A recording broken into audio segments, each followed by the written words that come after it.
நண்பர்களுக்கு வணக்கம். இன்னைக்கு எதை பத்தி பேச போறோம் அப்படின்னா, பேரறிஞர் அண்ணாவினுடைய பேச்சு தமிழ்நாட்டுல எவ்வளவோ மாற்றத்தை உண்டு பண்ணியிருக்கு. தமிழ்நாட்டு மக்களிடத்திலையும் மாற்றத்தை உண்டு பண்ணியிருக்கு. ஆனா அவருடைய பேச்சும் சிந்தனையும் ஒரு வட இந்தியருடைய வாழ்க்கையே மீட்டெடுத்து கொடுத்திருக்கு அப்படின்னா, அந்த மாபெரும் சாதனையை பற்றி, மறந்து போன சாதனையை பற்றி இன்னைக்கு பேசலாம் வாங்க. அதுக்கு முன்னாடி இப்பதான் நம்ம சேனலை முதல் முறையா பாக்குறீங்க அப்படின்னா சப்ஸ்கிரைப் பண்ணிக்கோங்க. காணொளிக்குள்ள போலாம்.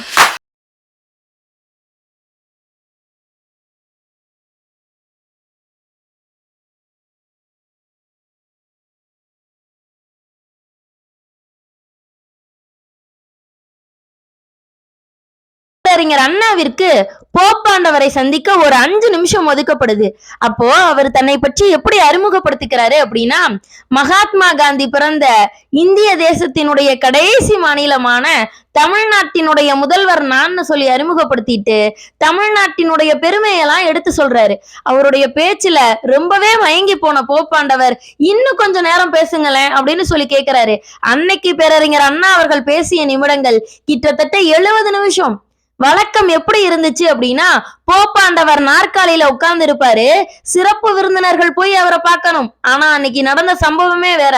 போப்பாண்டவரே கீழே இறங்கி வந்து பேரறிஞர் அண்ணா அவர்களுக்கு கையை கொடுத்து உங்களுக்கு என்ன வேணும்னு கேட்கிறாரு.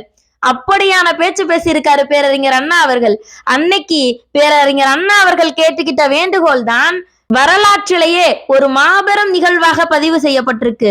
பேரறிஞர் அண்ணா அவர்கள் தனக்காக கேட்கல, தன்னுடைய தேசத்திற்காக கூட கேட்கல, ஒரு நபரினுடைய விடுதலைக்காக பேசியிருக்காரு.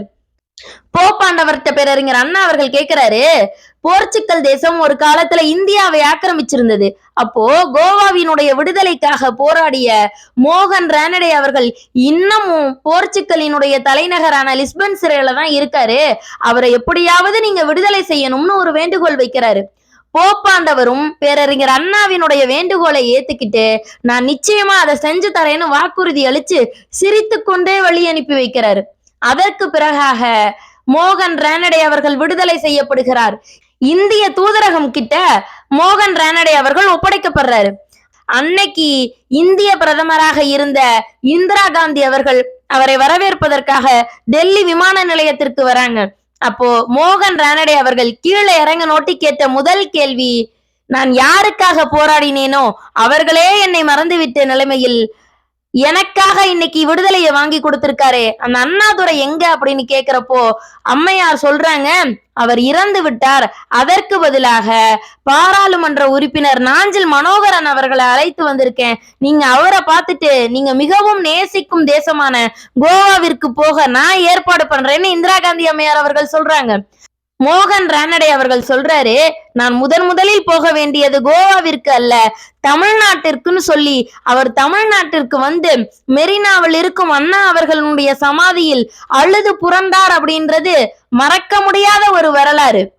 இப்படியான அரசியல் செய்திகளை தொடர்ந்து தெரிஞ்சுக்கணும் அப்படின்னா நம்மளுடைய சேனலை சப்ஸ்கிரைப் பண்ணிக்கோங்க. நன்றி.